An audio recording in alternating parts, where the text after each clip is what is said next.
Hi mayam, ngasidi mayam injang hawa chawa numitne ibin imoynu iratpagi mayam ngasidi nga thongba loina chanarani na khalle ado ngasigi ibin gi numitsida aina reading amatang general oina samlapna thagatchage na tawbane ado ngasigi reading se time bound reading oigani habadi ngasi ibin imoynu gi numitsidagi mathangi wakching gi 32 panba mathangi imoynu phawbada isagi oiba lucky oiba kari vision lege card tagi isagi oiba kari message phange adumaina haidi card message oini yenggadoine ado ngasigi reading se general reading oigani file khaidok chararoi ko aduga ngasigi reading sidagi adum general oina mayamna habadi kari advice lawsan ma yabage habado yengminarase yam hena detail oina yenggadaba reading natte aduga file oina su khaidok chararoi ngasigi oina adum mayam punna reading se general oina yengminarase ko The Lovers, Morality,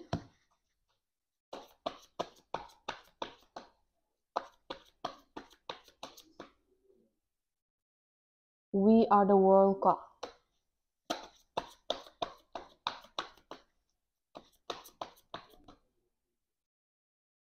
Courage,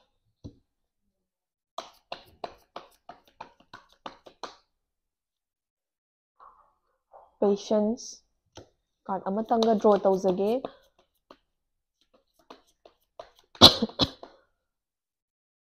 Consciousness ko. Sighaise leire.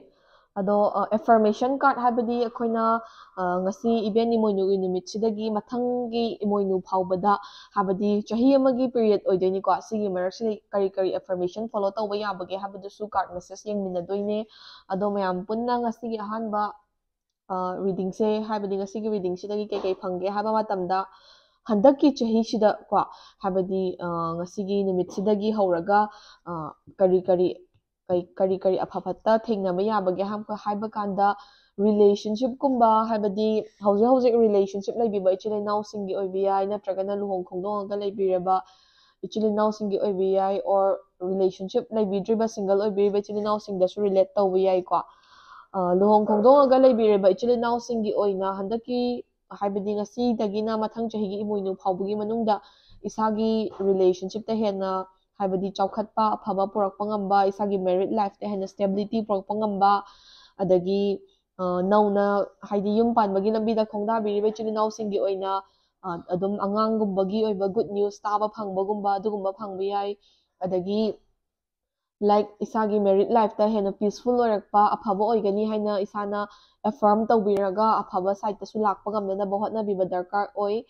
aduga hauze relationship laibiriba ichilinaw singi oina su habadi married ti oibidriba relationship oina laibiriba ichilinaw singi oina isagi relationship ta hena strengthen oirakpa relationship ki bonding hena tight up oirakpa relationship hena strong oina chatminarakpa yabai chances lay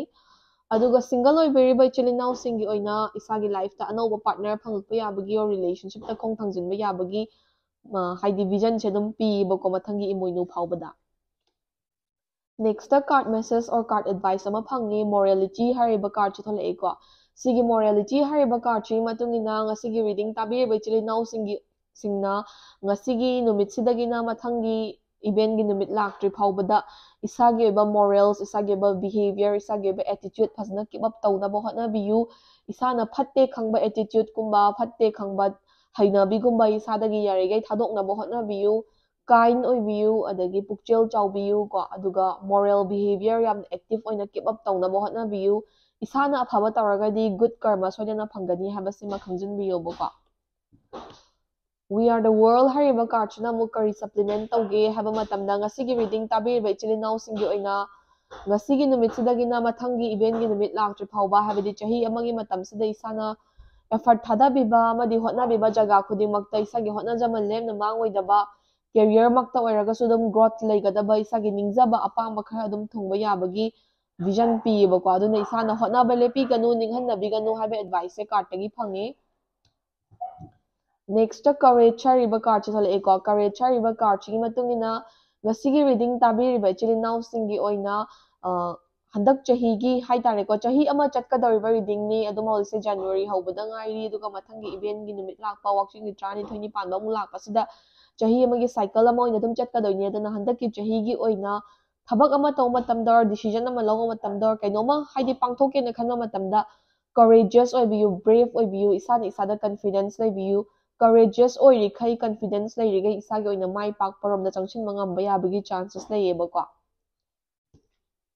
Next, patience ꯍꯥꯏꯔꯤꯕ ꯀꯥꯔꯗꯁꯦ ꯊꯣꯛꯂꯛꯑꯦ. ꯉꯁꯥꯏ ꯑꯩꯅ married coupleꯁꯤꯡꯒꯤ ꯑꯣꯏꯅꯁꯨ ꯍꯥꯏꯖꯈꯤꯕꯗꯣ ꯅꯧꯅ ꯌꯨꯝ ꯄꯥꯟꯕꯒꯤ ꯃꯔꯤꯗ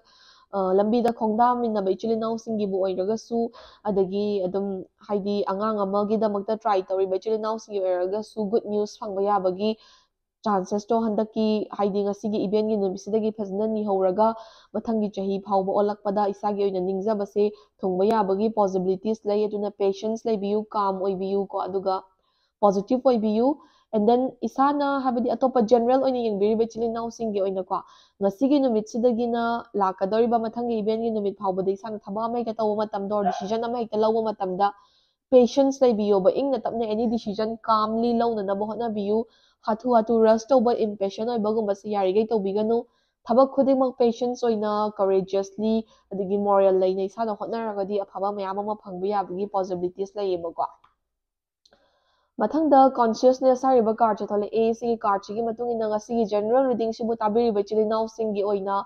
ngasigi numitsidagi yamna afaba haibadi chaukhatpa nungaiba afaba chaba thakpa wataba adagi sel thum marang kaiba daw thum yaba ana ai yaudaba numit ama oijarage haina isorda thongniba taragadi isana conscious mind da thongniba taragadi isagi oina afaba chaukhatpa mayam ama adum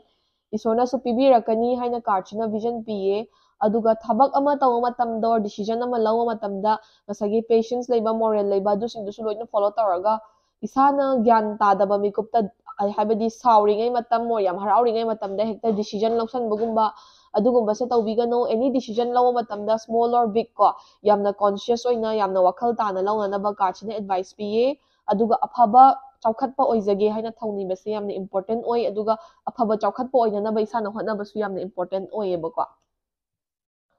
Last but not the least, akhoi affirmation card ahum khaktang draw tawjage ngasigi numitsidagina mathangi chahigi haibadi olakpagi event imoinugi numit phawbada kari isana affirmation follow tawba darkar leige card tagi kari phangge habadago. Trust haba ama, connection haba ama,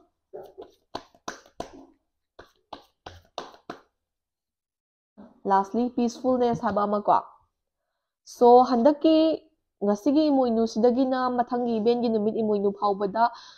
isase yarigei peaceful oina calm oina chatkadawbagi vision su oi aduduga isana su yarigei peaceful oina everything haidi charang khorangnadabida hectic oidabida yamna calm oina patience leina peaceful leina deal tawnanaba hotnabiyobako.